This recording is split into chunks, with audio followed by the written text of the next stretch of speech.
How are you?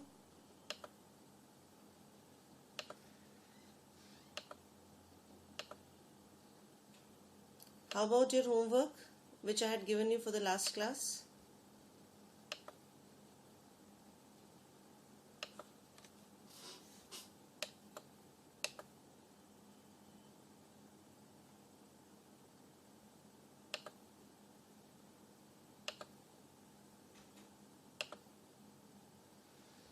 You did not attend it, okay.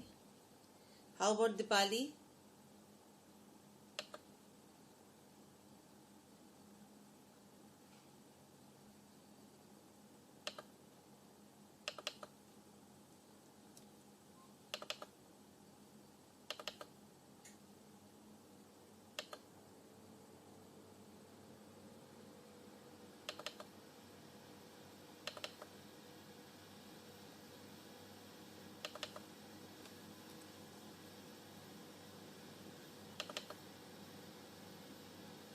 Dipali, I think, is not there right now.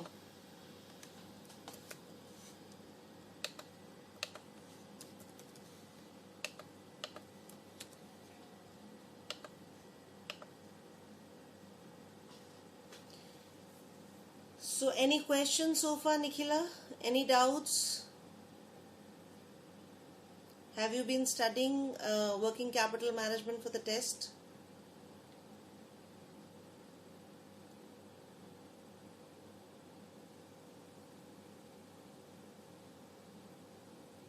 No doubts. Okay.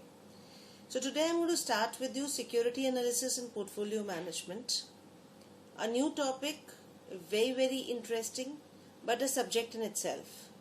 So therefore you have to now look at the subject from a new perspective. Whatever we were discussing so far was relating to financial management. Now we are going to start with another area of taxation, which is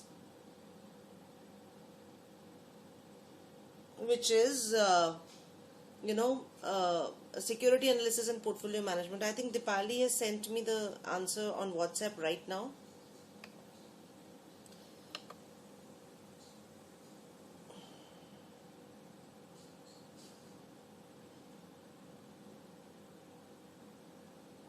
I think this is an incomplete answer, Dipali. And this is one question which I had done in the class also. I have given you the solution of this question in the class itself.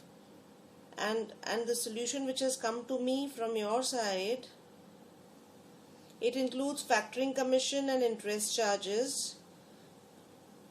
Then firm saving on factoring service, okay. Okay, so you have done it in a very short way, which I had discussed in the class, and I had given the full solution in the class itself. Now starting with security analysis and portfolio management, as I was saying, it's a new topic. So for this new topic, if you really want a good and an advanced author, you must read the book written by Fisher and Jordan. It is named as Security Analysis and Portfolio Management by Fisher and Jordan. A wonderful author and a very wonderfully written book on the topic itself. If you come across this book or if you can take a copy of it, I think it will be very good. You can just read through the introductory chapters and you would be really very happy to study this particular topic. Now, what are we exactly talking about security analysis and portfolio management, and why would we like to go for security analysis and portfolio management? This is a topic which is more concerned with your investments, right? Because when you want to invest certain money, then you will decide, and if you decide to invest this money in securities, then you would decide to go for security analysis and portfolio management, right? So therefore, when we start this topic, we'll first understand the concept of investments in itself, and then we will move on security analysis. So what is an investment? Investment is like if I've got some surplus money, and if I want to give it to somebody or to invest it somewhere for a particular period of time when I'm expecting certain return, right? And I'm ready to take some amount of risk. So when I'm ready to take some risk and I invest my money for a particular period of time with an objective to get some return on it, that is called an investment. I would be getting the money after a particular period of time. Now the question is that how do we get our required rate of return? How do I select those investments which give me my required rate of return? For the risk that I am ready to take, am I being adequately compensated in terms of return? That is what we'll be doing in security analysis and portfolio management. But as I said, that we have to first understand investments, and then we understand the role of security analysis and portfolio management in the investment activity. So when I'm talking about investment, I'm talking about two kinds of investments: real investment and financial investment. Now when we talk about real investment, that means if I've got money, I can buy assets out of that money, isn't it? I can buy a house, I can invest it in a factory, I can invest it in some gold. So these are called real investments, when you get real assets out of that particular investment. The second way of making an investment is not to make investment in the real assets, but rather than that, you can make investments in the financial assets.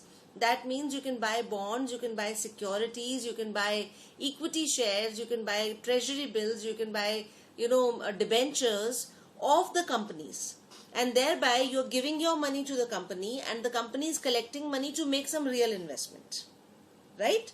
So you can make a real investment or you can make a financial investment. Difference between real investment and financial investment is clear? Is the difference between the two clear? So now if I try to distinguish between the two, the real investment and financial investments have got two different objectives altogether. When I make a real investment, I'm not looking for that kind of a liquidity which I'm looking in a financial investment. Because in a financial investment, I can sell that investment at any point of time and get my money back.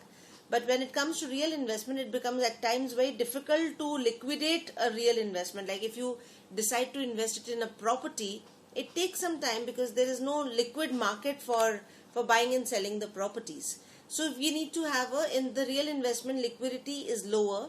Second thing is that, in the real investment, the amount which is invested is comparatively higher than the amount that you can invest in a financial investment. Financial investment can be done merely with 5,000 rupees, but you hardly get anything in real investment with 5,000 rupees, right? So as the liquidity is lower, so the time expectation, the horizon of investment in a real investment is longer as compared to a financial investment. You can make a financial investment even for a period of a week, but or even you can do an intraday investment in financial world, but in real investment you need to invest it for a minimum period of 3 to 5 years. Right. So therefore, when we talk about real and financial investments, they're two different activities altogether. And financial investments basically require a lower amount of money. It requires a lower time horizon, and at the same time it is very, very liquid. But there is a basic, now when I'm talking about financial investment, there are many times that people confuse it with speculation or gambling. Yeah, capital budgeting chapter was concerned with real investment. Very true. Very true. Now from that real investment, now I'm moving to financial investment. Okay. So when we talk about when we're talking about financial investment, I am not talking about speculation in any way. The difference between speculation and investment is that in speculation, we do not do any kind of a groundwork. We do not do any kind of an analysis before taking a decision, right? We just go by rumors, or we just go by our gut feeling and we speculate. But when I'm talking about investment requires a complete analysis, and that is why the name of the topic is security analysis, right? So investment requires a complete analysis, and speculation does not require any analysis. Similarly, it is not gambling, because gambling is a game of chance. Again, gambling also does not require any analysis. But gambling is a game of chance, that out of 2 dices which have been thrown, you may get above 7 or you may get below 7. That's gambling. But here in investment, we are not looking for a matter of chance.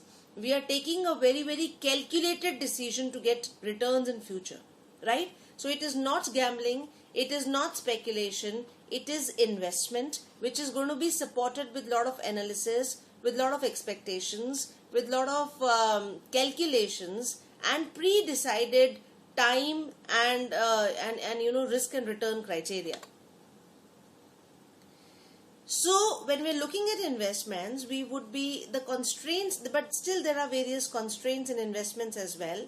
The constraints means that, you know, this investment can give you a very high return, but at the same time, the constraints are that you have to invest your money for a particular period of time, right? So for a day, 2 days, 7 days, month, year, 2 years, 5 years, 7 years, 10 years, 20 years, you are going to block your money. Then that is why you're going to get the returns, right? So when we give away our liquidity, we get the returns. So investment will have a particular period of maturity, though you can liquidate it before maturity, but then in order to get the desired returns, there are certain investments which have to be held for a particular period of time.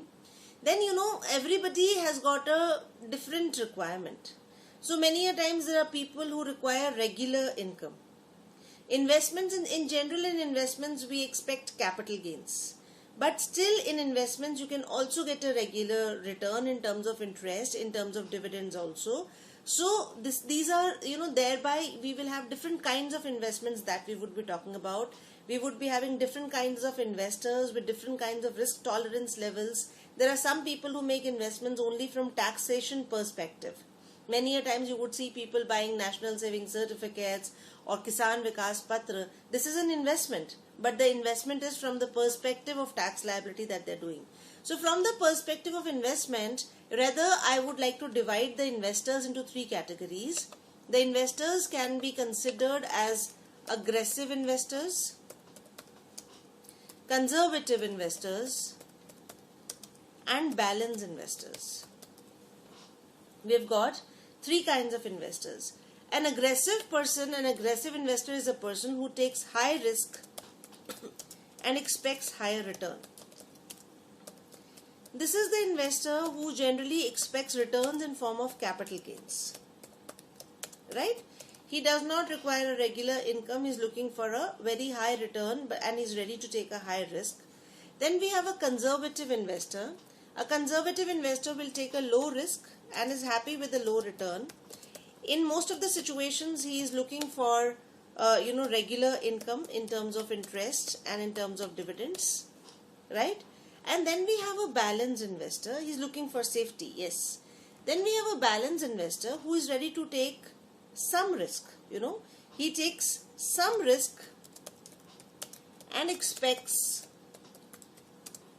a balanced return, not very high and not a very risk-free kind of a return. He is looking for some risk and he is expecting some return. He is okay with, if he is okay to take to wait for some time if he is going to get a good amount of capital gains. But at the same time, if you pay him a regular income, he is happy with that as well. So we've got investors of 3 different categories in the markets. And all these investors, they participate in the market, and that is why the market, decides the pricing. The price in the markets, the price of a security in the market. Now, when I'm talking about market, I'll be giving you an overview about the market as well. I'm talking about financial markets over here.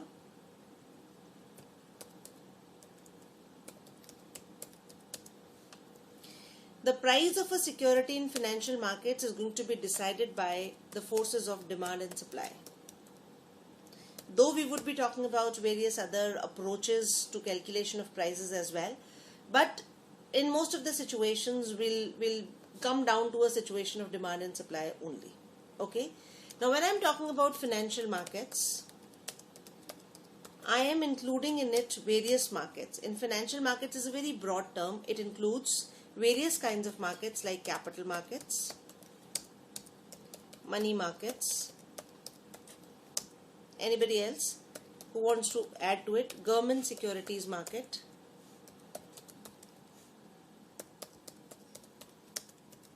Yeah, what are the other forms of markets? Bond market, foreign exchange market,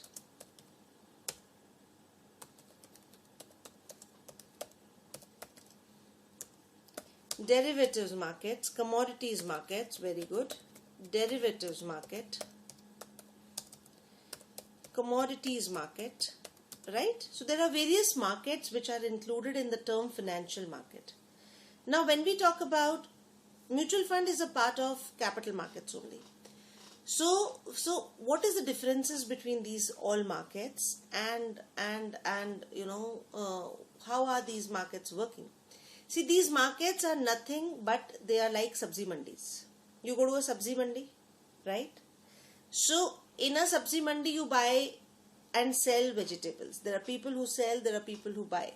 So it's a market for buyers and sellers of vegetables. Similarly, capital market is a market for buyers and sellers of long-term securities.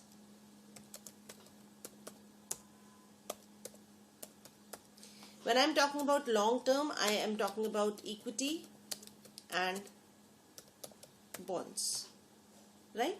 So the orientation, the time horizon that an investor has in his mind is around a period of more than 3 years in the capital market. When we talk about money markets, money market is a market for short-term securities. Here we can have securities, we can have transactions with an objective to invest for a period of 1 day to a period of 1 year. Okay? Then we have got a specialized government securities market. It's a market for government securities only. Government issues securities. The state government as well as the central government, both the governments, they issue securities. These securities are generally for a longer period of time. So you can consider it to be a part of capital markets also. Okay. So government securities market is a market which exclusively deals in government securities. These securities can be issued by the central government or by the state government. They are also called dated government securities.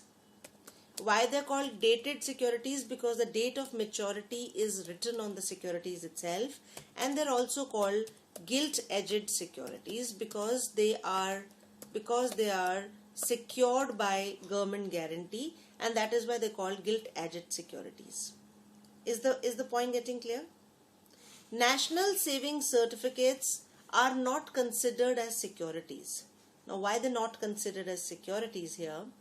Because when we talk about securities, we're talking about those securities which are negotiable in nature. Negotiable means you can buy and sell them. But national savings certificates cannot be bought and sold. If you have national savings certificates in your name, you cannot transfer it to my name. Right? You can simply pledge it to me. You're getting the difference between the two, Ganesh?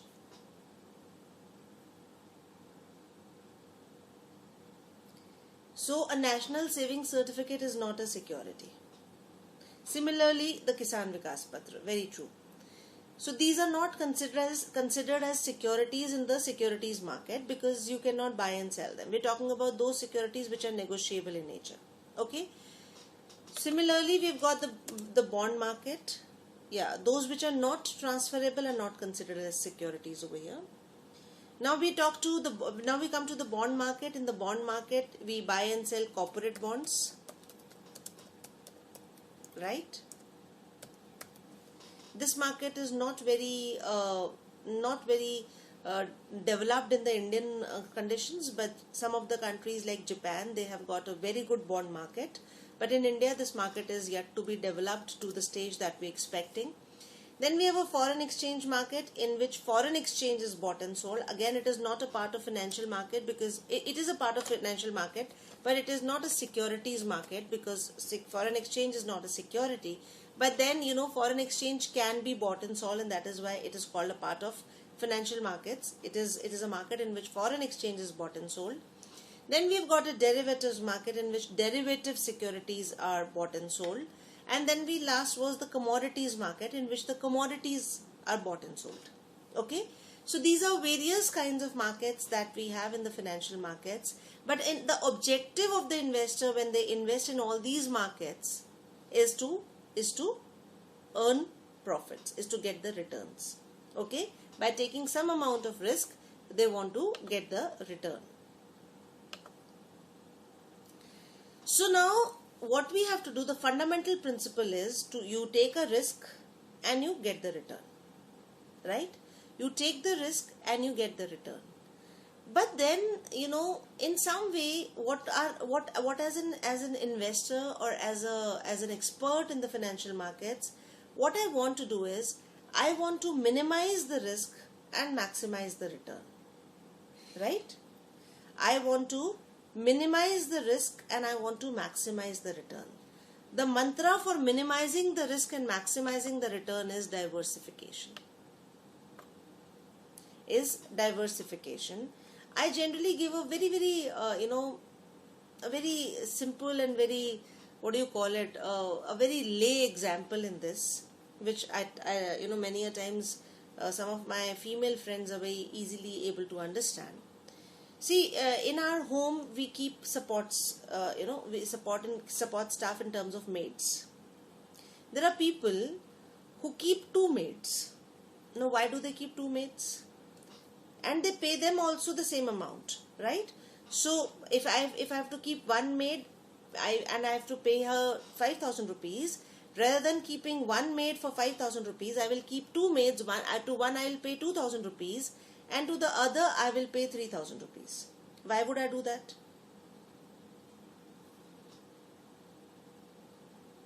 Why would I do that? Does it help me in any way?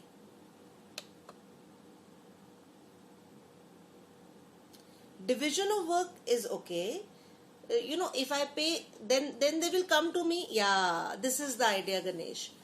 Actually, if one is absent, at least some part of my work is done. Or maybe the other will be able to give me some support in the remaining work as well. So if one fails, at least the other will perform. You're getting my point? This is the concept of diversification. So far as financial markets are also concerned, what we do not invest in one security the entire amount. We invest our amount in different securities. We try to invest our amount in different securities, so that if at a particular point of time one of the securities is not performing, the other will perform. And then, so that ways you would be able to reduce your risk. Now, and in some of the situations, in some of the families, I find people to be all the more smarter. What they do, they will appoint one Hindu maid and another Muslim maid. Why? How will this help?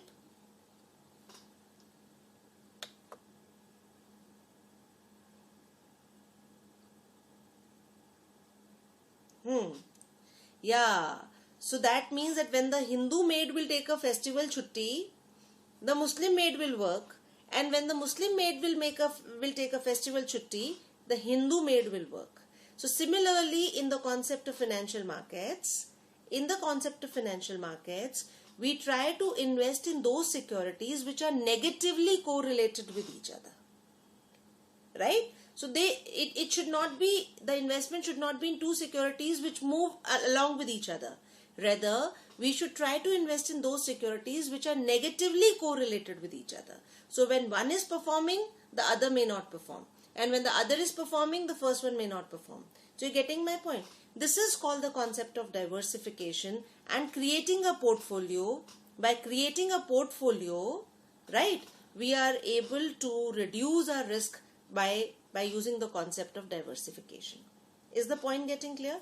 Yeah, so the chocolate example will also make the point clear, that he is keeping his chocolates at different places, so that if the mother or anybody else picks up one, he will have something for himself in the other pocket or in the other place, right? So that is the concept of diversification. We do not invest our complete money in one asset.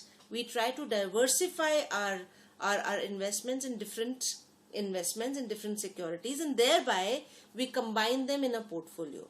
And while deciding that which should be the securities in a portfolio, we try to choose those securities which are negatively correlated with each other. Is the point clear? And that is how we would be able to reduce our level of risk. We would be able to reduce the total risk level. It is the level of risk is lower than the simple average of all the risks, because they're negatively correlated. We'll be understanding those concepts. We'll be trying to prove those concepts in this particular chapter. So now, what are securities? Because it is the medium of investment. I said that why are we using securities? Because we want to invest. So how do securities help in investment? Because they become the medium of investment, right? So what is a security? The legal definition of a security is it's a legal representation of the right to receive prospective future benefit under stated conditions. So on a security, the security is generated subject to certain conditions, and anybody who would be investing in a security, he will have a right to receive some prospective benefits in future. So this term security is, if we use it very generically, it is used for those securities which are negotiable in nature, which can be bought and sold in the market, right?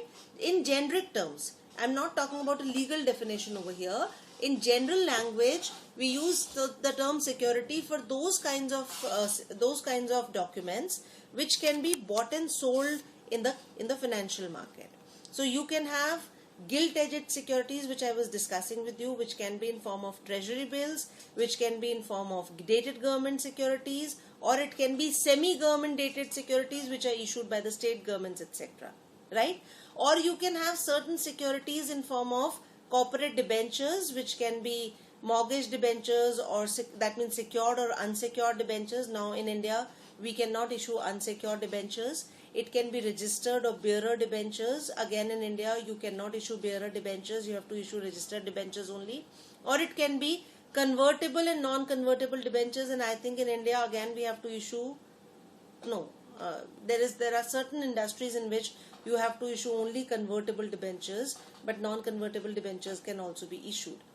Then we can have zero coupon bonds also in this. What are zero coupon bonds? These are the bonds on which no interest is paid. Coupon means interest. Okay. So zero coupon bonds are those bonds on which interest is not paid. So you would say that why will I buy a particular bond on which there is no interest payment? So these are the bonds which are issued at a discount to the face value.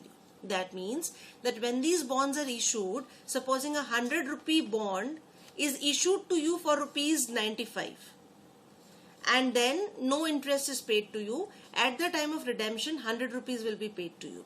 Today you pay 95 rupees, after 4 months we'll pay you 100 rupees. That's a zero coupon bond. So there is no coupon rate of interest on it. Whatever is there is, whatever benefit you're going to get is going to be in terms of that the bond will be available to you at a discount from the face value. You're able to understand what is a zero coupon bond? Is it clear? Okay. So all money market securities, whether they are treasury bills, because treasury bills are also issued for a period of 91 days. Treasury bills also do not have any rate of interest. They are also issued at a discount to maturity. Okay. Only long-term securities like dated government securities, corporate debentures, they are issued with a coupon rate of interest. All short-term securities are issued at a discount to the face value. Okay. So all money market securities are issued at a discount to the face value, and all capital market securities, if they are in the nature of debentures, etc., they will have a coupon rate of interest. Clear? Then we also have the preference shares as an investment medium. You understand it well, being students of company secretary course. Then we have the equity shares as an investment media, as a security, and you can have mutual fund securities as well. So there are various securities which are available in the market.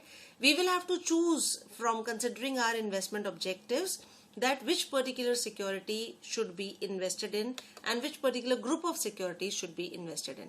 As I already discussed, there are certain investments which are non-security form of investments like national savings schemes, post office saving deposit schemes, FDs with commercial banks, and corporate fixed deposits. They are not negotiable in nature, so they are considered as non-security form of investments in the generic sense.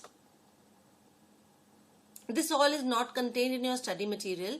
It is just for your general knowledge that I am giving you this information, because when you read the study material, at times you would be struck up with these terminologies. So I am just trying to make the terminologies clear. I would be discussing the concepts a little later once I develop the solid foundation.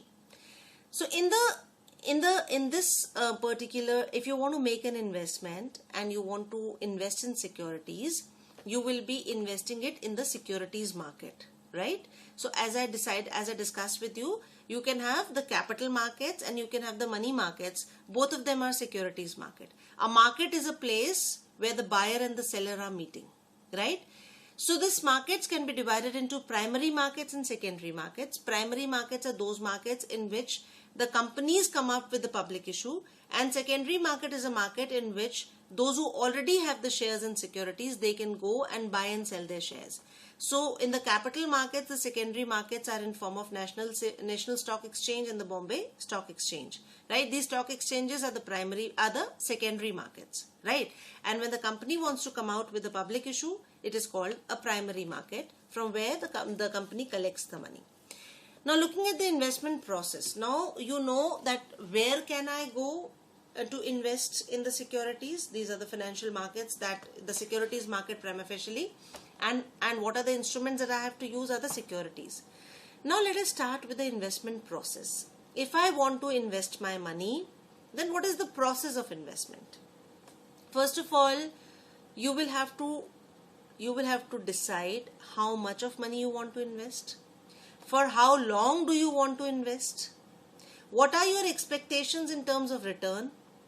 What are your risk perceptions? How much of risk are you ready to take, right? That will give the investment policy. So investment policy should have the amount, should have the duration, the level of risk and the level of return. At least minimum these 4 things should be there in the investment policy. Okay. Then once you've decided that the period, you've decided the return that you're expecting, the amount of money that you're ready to invest, then we will be doing security analysis as to, out of thousands of securities which are available, in which particular security my particular desired objective can be achieved, right? So for that I will do a security analysis and select certain securities. Now once I've selected the securities, then I will have to invest in more than one security, right? Because I have to create a portfolio, I have to diversify. So then I will be constructing a portfolio by choosing out of those securities which all are the securities in which I should invest and how much of money should I invest in a particular security. So thereby I construct a portfolio. Then, I constructed a portfolio with an objective in mind. After a certain period of time, say after 3 months or 6 months, I need to review that whether these securities are giving me the desired returns or not, or are giving me the desired results or not. So in that situation, if I find that my desired objective is not getting accomplished with the kind of portfolio that I have created, then I need to revise the portfolio and then again evaluate the performance and then again revise the portfolio if required. Right? So this is called the 5 steps of investment process. Now we'll be taking this investment process one by one. Let me first take the first step. So what do I do in the first step? I decide the investment policy. For that, I will have to look at the objective of the investor. How much of risk he is ready to take, how much of return that he is expecting from this particular investment. I also need to understand what is his investable wealth, how much of money is he ready to invest, and I will have to specify his risk and return objectives. Now risk is measured with the help of a tool. We have been using it, the standard deviation. So in the complete security analysis also, we would be measuring the risk by using the concept of standard deviation. If you are still not clear with the concept of standard deviation, I would want you to please refer to the 11th standard or 12th standard books where this concept has been very beautifully explained. You can Google it out as well. This is a concept that you need to be thorough with, right? The concept of standard deviation we will be using for the purpose of measuring the risk, and we would be using the concept of capital asset pricing model. Some overview I had given to you when I was discussing with you the dividend policy. For the purpose of measuring the return, we would be using the CAPM model. Okay. So in this chapter, we're going to use 2 basic techniques, the standard deviation and the CAPM technique, to measure the risk and the return. Okay. Once I know the investor's objectives, once I know his wealth, then I will find out that what are the potential investment categories for him. Should we invest his money in the capital market? Should I invest his money in the bond market? Or should his money, considering his perspective, right? How much risk he's ready to take? What is the time for which he's ready to invest the money? We'll be identifying the potential major investment categories. Having identified the potential major investment categories, then I need to do the security analysis within those categories, right? So then I would be finding out. Now, when I do the security analysis, what is my objective?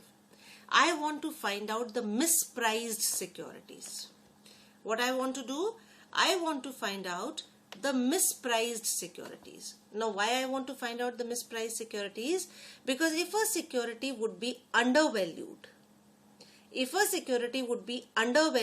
as per my calculation, then I would buy that security. Because with the forces of demand and supply in place, very soon the security will come at its fair value, and I would be able to get a return. And I would be able to get a desired return.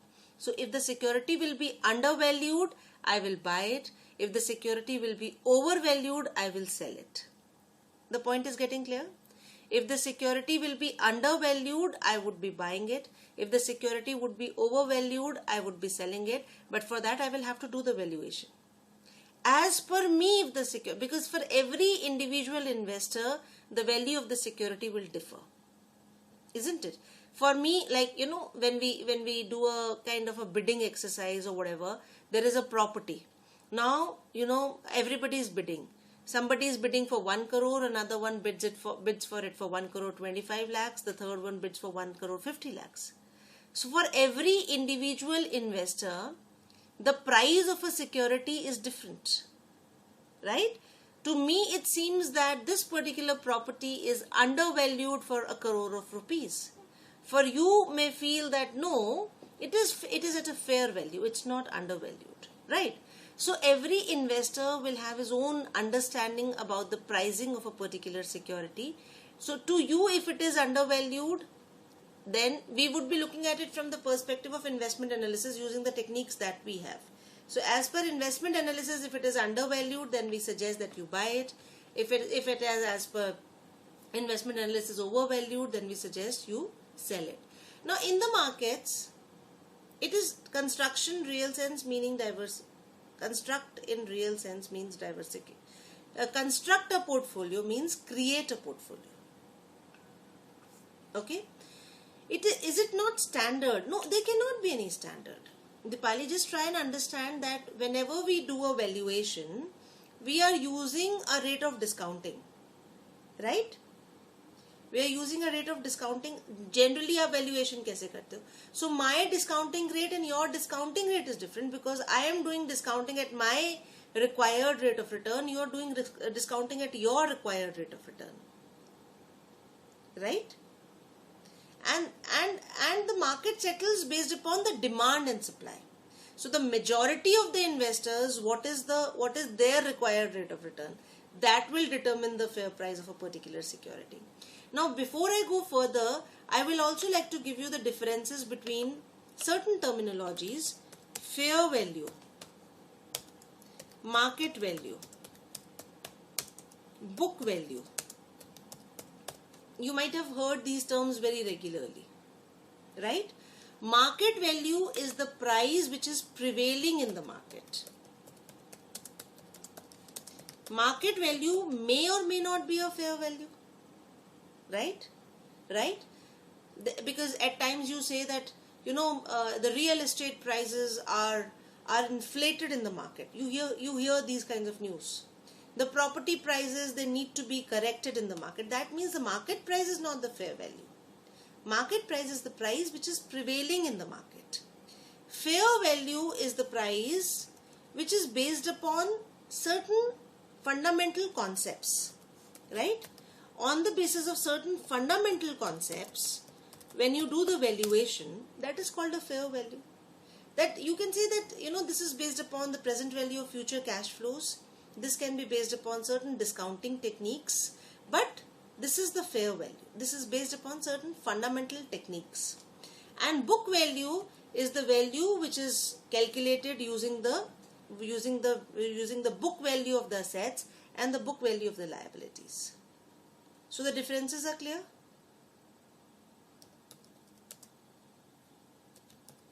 Based on the book values of assets and liabilities.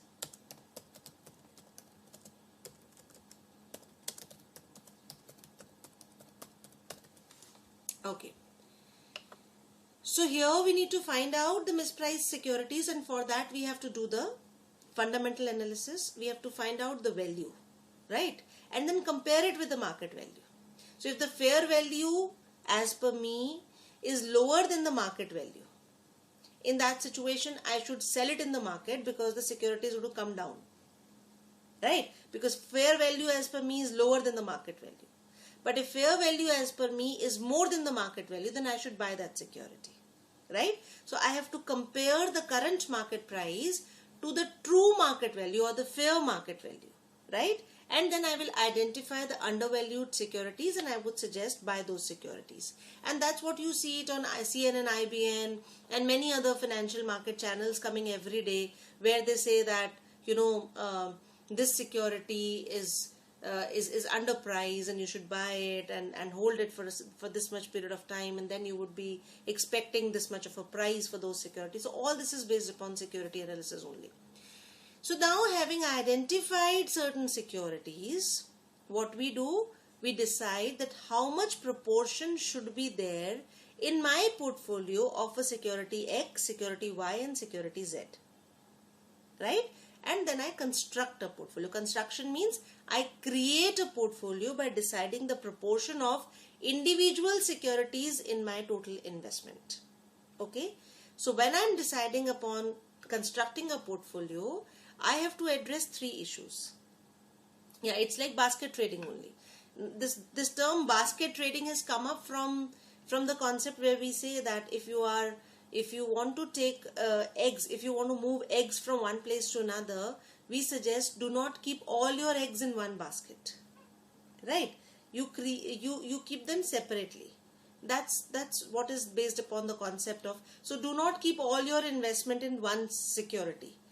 Diversify it in different securities. That's why we require the construction of a portfolio. Now, when you construct a portfolio, you will have to address the issues of selectivity, selection of the right kind of securities, right? Which are the securities that I want to select for the purpose of creating this portfolio? Timing, for how long a particular security has to remain in the portfolio. Because once I create the portfolio, that does not mean that this portfolio is going to remain forever. There might be some securities which have to be sold earlier. There might be some securities which have to be kept for a longer period of time. So we have to look at the timing of the various investments in that particular portfolio, and then we have to look at that how much of diversification are we looking forward to. Do we want to do a very high level of diversification? The objective is to reduce the standard deviation. Okay.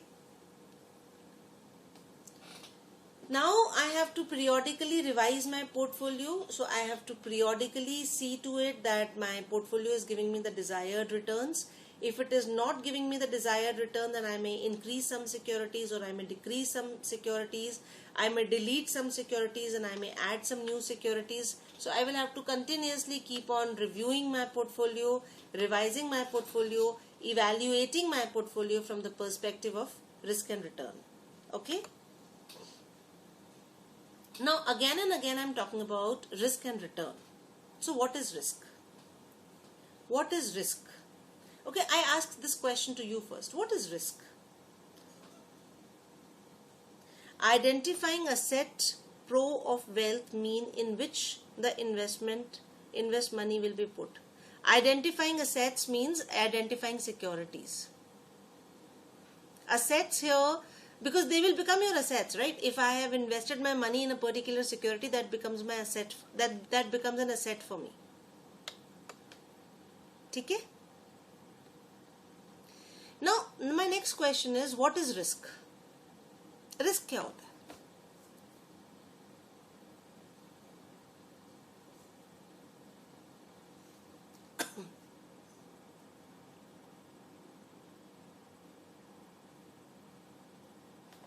Is the chance of loss a risk?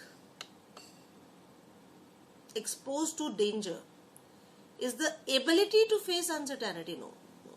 Ability to take uncertainty, ability to face uncertainty is your risk, is your potential to take risk. I'm saying what is risk? Sneha is saying exposed to a danger. No, that is not risk. Yeah, risk is a potential chance of loss. Now, when I'm talking about risk from the perspective of finance, yeah, there can be an uncertain event, right? So, when I'm talking about risk from the perspective of finance, I am talking about a deviation from the expectation. I am talking about a deviation from the expectation. That is a risk. See, the thing is that if I am expecting 10% return, and if it is sure that I will get a 10% return, which many people call it as assured return, right? Then am I taking any risk? No. Risk is when that return can shift from 10% to 8% or maybe 5% or maybe 12% or maybe 17%. So risk can be both sides, the upper side risk and the lower side risk. But from the perspective of investments, we look at risk from the negative side only. So we would be looking only at the left hand side, not at the right hand side. Okay, left means loss, right means profit. Okay. In case of gain, it is good for us. So we would not, see, we are conservative people. We are, while we're doing the investment, if I am expecting 10% return and if I get 15% return, I would call that my portfolio manager is very, very good and I will appreciate, right? And then, I may decide to give him more money to invest, right? But when we talk about the negative side, here I want to be very, very, very, very calculative as to how much of risk I'm taking. Risk is not bad in business, right? But if I am taking 1% risk, I should be getting 1% return as well. Higher the risk, higher the return. So I need to measure the risk so that I can expect a return accordingly. You're getting my point? So because I would be getting the return only when I am taking a risk. So risk is generally defined as an uncertainty which is because of occurrence of a particular loss. I'm not going into objective risk and subjective. Okay, we can take it. Now, again, it's a very interesting thing. Let me take it. Again, we can talk about objective risk and subjective risk. We would be talking only about objective risk in terms of numbers. Now, let me explain the difference between objective risk and subjective risk. See, one is risk. Risk is that there would be a deviation. The things will go. The return may not be as per expectation. So we can say deviation from expectation. Deviation from expected return. This is my risk. Okay. Now this can be measured.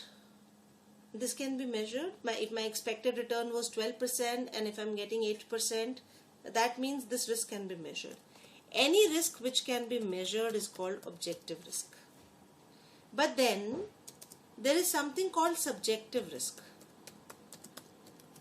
Subjective risk is dependent upon the risk perception of an individual. There are people who are very, very scared of certain situations. So for one person, 1% loss may be a very big thing. For another, 1% loss might be a very small thing. That's a subjective risk. You're getting my point?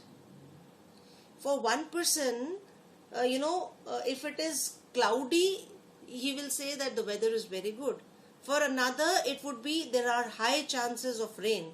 For the third person, he would start preparing that the flood is going to come, and let us prepare for that. So subjective risk is not being talked about over here, But yes, we have said that we have got three categories of investors: aggressive, conservative, and balanced. And there was a very beautiful quiz which I was reading in a newspaper called Times Wealth, which comes on every Monday in Economic Times. And he was trying to see as to what kind of an investor you are. I think I've not kept a copy of it, but it is available on internet also. So when we talk about investor, the investors are of three different kinds, and the kind of investor can be seen in his subjective risk. But in terms of numbers, we would be looking at only the objective risk, right? The difference is clear? Objective. So subjective risk is uncertainty based upon a person's mental condition or a state of mind. But objective risk is the variation of actual loss from the expected loss. Okay?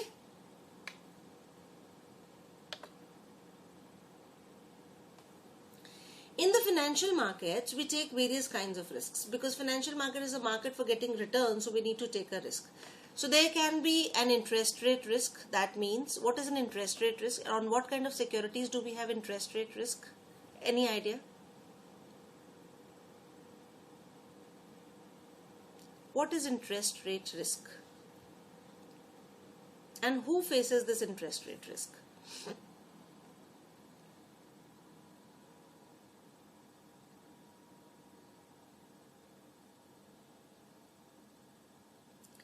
Market-based insurance policies. No, but then there is no interest rate risk in that. I am coming to Dipali's point, which is very, very clear. Borrowers and lenders face interest rate risk. How is it? That when you lend, I'm talking first from the perspective of a lender. A banker gives a 5-year loan, assuming at a fixed rate of interest of 10%. Right? And right now, at present, when he's giving the loan, he is accepting fixed deposits at the rate of 8%. But most of the situations, fixed deposits are kept for a period for 1 to 3 years. Now, supposing some of the securities mature during this period of 5 years and the market rate of interest rises. Now, in this situation, his new FDs that he will book will maybe in the range of 9 to 10%. And he may come in a situation where he is not even able to get his administrative expenses out of this particular deal. So, the banker has taken a risk. He has accepted deposits for a smaller period at the rate of 8% and given a loan at 10%, but he has got a risk. If the interest rates in the market go up, he has given a fixed rate loan. He may not be able to get the fixed deposits at a lower rate of interest. That is the interest rate risk. Similarly, for the borrower, when he has taken a loan at the rate of 10% and supposing the market rate of interest goes down, he has taken a fixed rate loan at the rate of 10%, and if the market rate goes to 8% or 9%, he has taken a risk. Is the point getting clear? What is interest rate risk? The risk that the rate of interest may go down or may go up from the expected rates. Okay, that is a risk. The second is the foreign exchange risk, which a lot of exporters, importers, they are facing on a day-to-day basis because they have entered into commitments to get the money in future or maybe to pay the money in future, and the foreign exchange rates may fluctuate. Then is the credit risk. Credit risk is the risk which is taken by the lenders. What is this risk all about?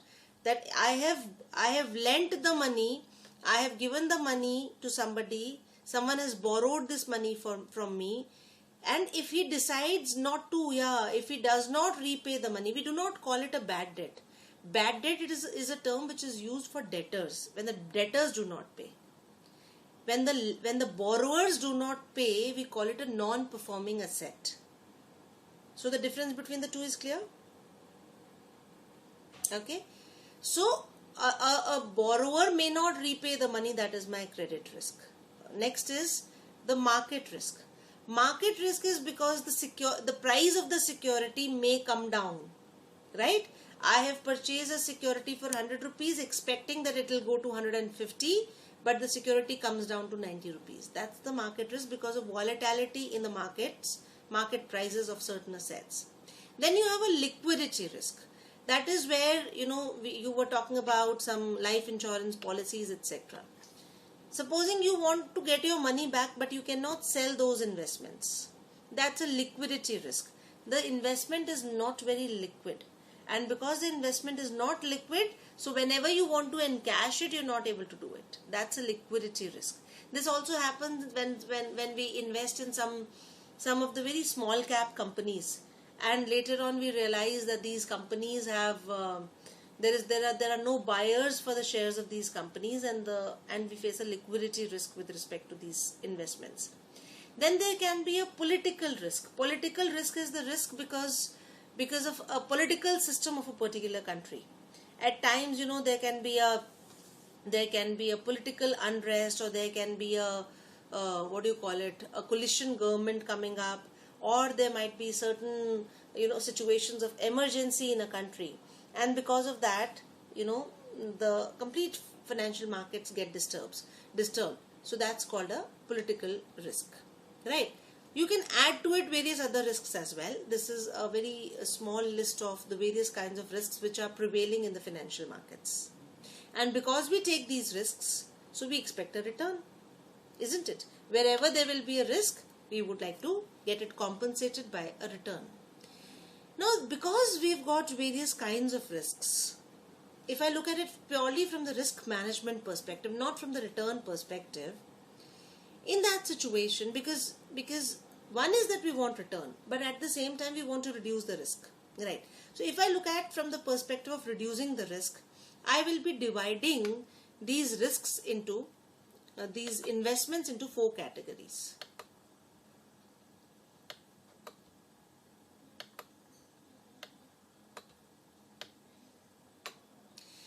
I am creating a matrix here. In this matrix, let us assume that,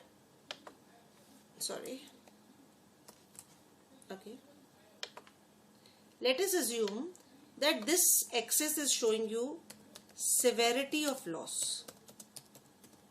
What does this mean? That in case the wrong event happens, supposing I have invested in the shares of a company. Supposing there's going to be a loss, then how severe can this loss be? How much of loss can I face? Okay, and the second criteria is, the y-axis, which I will write over here, is the frequency of loss. What are the chances that the losses would be very, very frequent, right? So when the frequency will increase, we'll go on this axis. When the severity will increase, we'll go on this axis. Fine. So can I create a matrix over here? The first is high severity and the situation, where I'm saying that the severity is high, but the frequency is low. That means there are lower chances of loss, but if the loss will happen, then it will be very, very severe. This is generally a situation when we take a life insurance. The chances of death are low, but if the person who is the earning member of the family, if he goes, then the severity and the severity otherwise also is very, very high, right? So in a situation where frequency is low and severity is high, how should we manage the risk? We should go for insurance. Fine with us? Fine with us? The second situation is where the severity is low and the frequency is also low.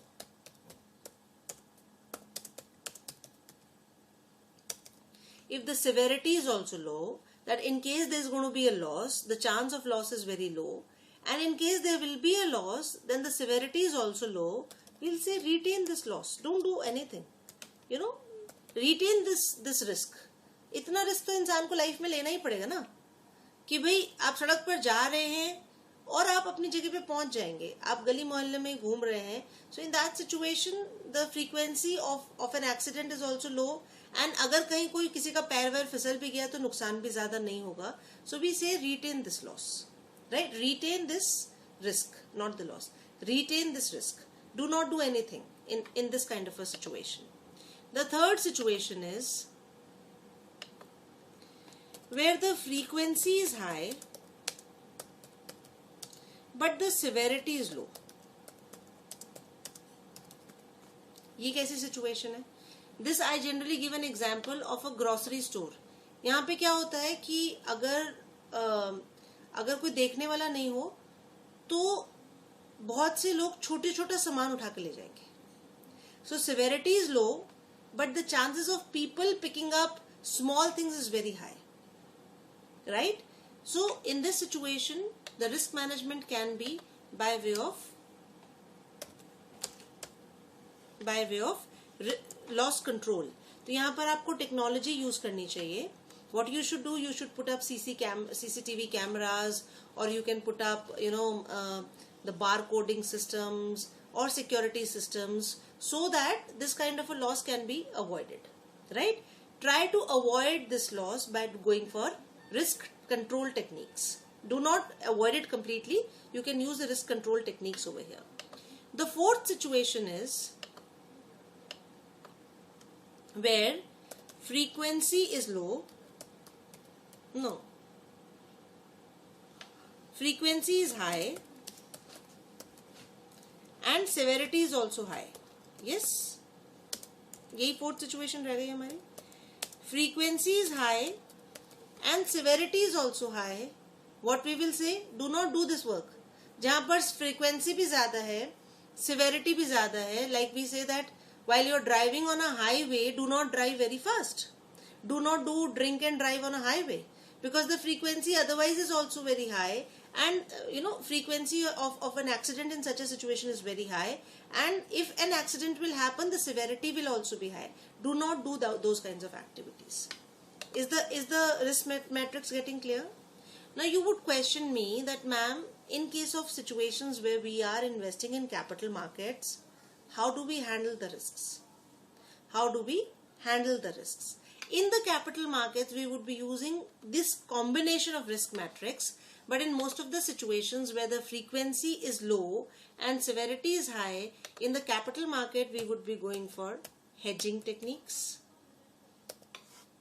And in order to reduce the risk, we also go for diversification. So these are the techniques which we are going to use in the capital markets for reducing the severity and reducing the frequency. Fine with us?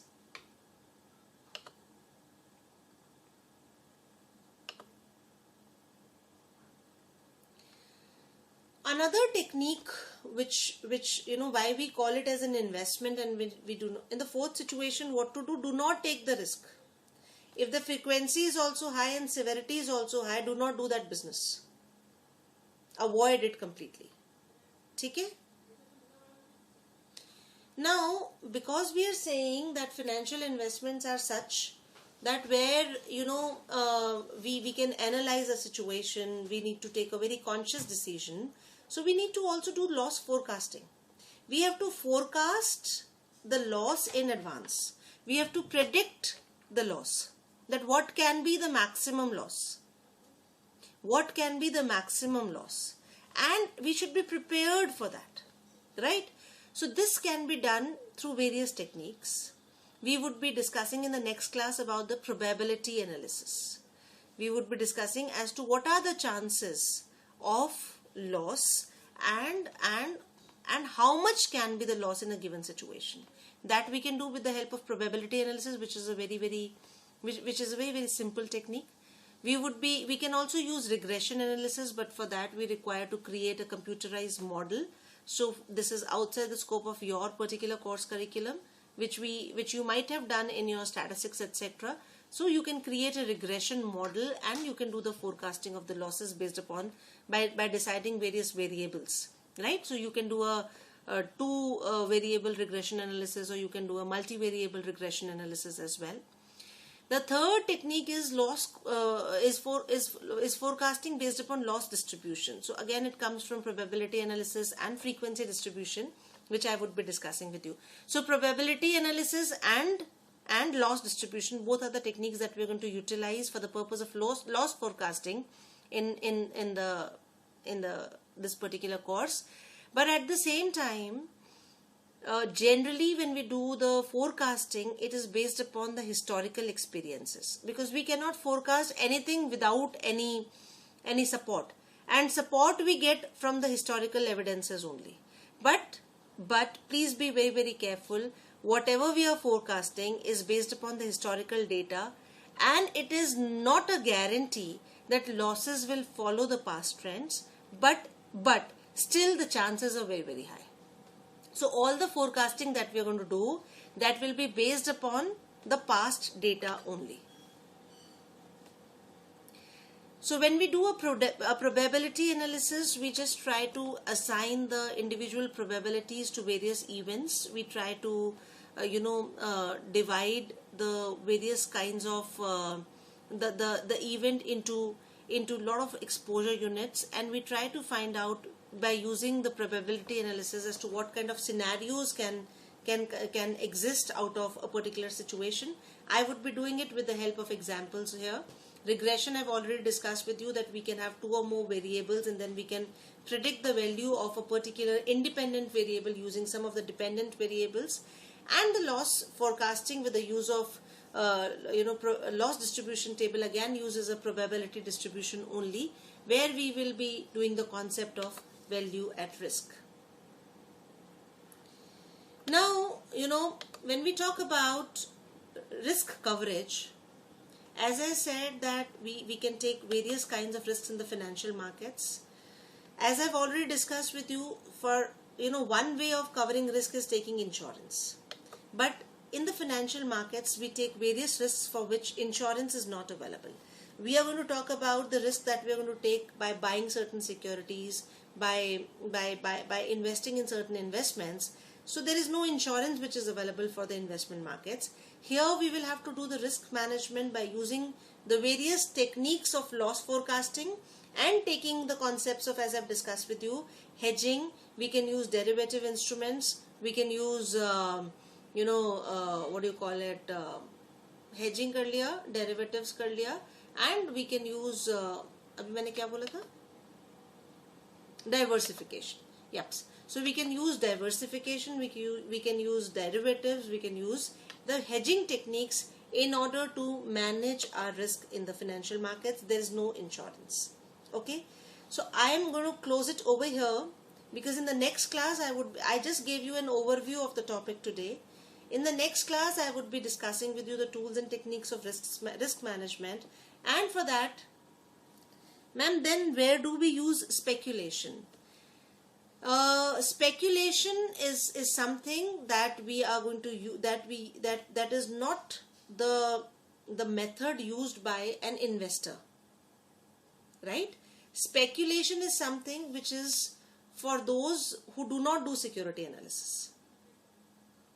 ठीक है? Speculate वो लोग करते हैं जो analysis नहीं करते. हम क्या करेंगे? हम कभी भी speculate नहीं करेंगे. Right, Sneha? In this security analysis and portfolio management, we will never ever speculate. We will always analyze and invest. Okay? Yeah.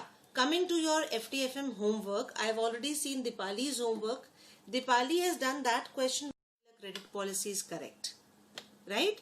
And certain level of, I think, bad debts was also given to you, if I'm not wrong. नहीं. इस question में आपको bad debts नहीं दिए गए थे. Only you were given various credit policies and you were required to find out that which particular credit policy is best using the incremental analysis. Now when I was looking at your answer, Ganesh, there are 2-3 things which I wanted to first of all inform you. When we calculate the investment in debtors, And when variable cost and fixed cost has been given to us and different policies and different sales levels have been given to us, you have to calculate debtors on the cost price and not on the selling price. You have to calculate debtors on costs, not on selling price, because why are we changing the credit policy and showing you the sales? Because we also want to utilize the leverage of the fixed cost. You're getting my point? तो आपका जो calculation होगा, that आपने जो calculation किया है, you have calculated debtors on the selling price, on sales. You had to calculate debtors on cost. Okay? So I'll show you the solution from the suggested answers.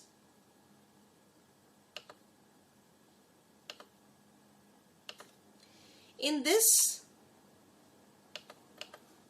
if you evaluate the proposed credit policies, you can see that these were the proposed credit policies here. Annual sales you had already been given. Variable cost is 80% of sales. You've calculated it correctly. Fixed cost remains constant. You've also calculated it correctly. You have not calculated total cost because you are doing your analysis on sales. You had to calculate total costs, and then you had to find out the profit also, which was a difference between the sales and the total cost. Then you had to find out the average investment in debtors. Average investment in debtors, you can see here, it has been calculated on cost. You have done it on sales. So that is the difference. Now once you get the average investment in debtors, then what you have to see? You have to see the incremental cost and the incremental revenue. Right? So average investment will also, now in order to find out incremental cost, you've also done the same thing. You've calculated 20% of the incremental investment. You can do it 20% of the investment and then find out the incremental investment, or you can find out 20% of the incremental investment, whichever is comfortable to you. So now you've found out the average investment. You can find out 20% of that to find out the cost of debtors. Having found out the cost of debtors, then you have to see that whether the increase in profit is more or increase in cost is more, right? And whichever policy gives you the maximum benefit, you will follow that policy. Your answer is coming as policy A. If you do it on cost basis, the answer which is coming is policy B. So थोड़ा सा इसको फिर से review करने की जरूरत है. Calculation on the cost of debtors, not on the selling price. सारी calculation वहीं से change हो गई आपकी. Is it getting clear? Right? So I think we can close it here. The first one is something which I've already discussed in the class. तो उसको मैंने बहुत ज़्यादा गौर से नहीं देखा है, and it's on the similar lines that I had discussed in the class. So आपने इसको monthly basis पे निकाल दिया है और हमने क्लास में इसको annual basis पे किया था. So that is the only difference. But the answer, your answer is also correct. So that's not a problem. ठीक है जी? So with this, we close the discussion for today. You can start reading the security analysis chapter, the theoretical part, the first paragraph, the second paragraph, the first page, second page, third page, to an extent that you can understand. You can start reading it. You can also study the financial markets chapter now, because I've given you the overview of financial markets. Rather than studying security markets, I would want you to study the chapter on financial markets, which is in your syllabus, and come up with your questions in the next class on financial markets. Okay? You will have your FTFM test on Saturday. So then you will have Sunday and Monday to study before we have a class on Tuesday. So Sunday, Monday you can study the financial markets chapter. And in case you've got any questions there, we can discuss it in the next class. Okay?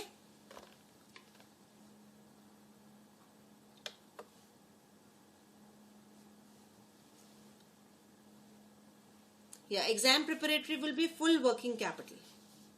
Okay? So with this, we close the discussion right now over here. Good night. All the best for both the exam preparatories. Do well, study well, prepare well. Good night to all of you. Take care of yourselves.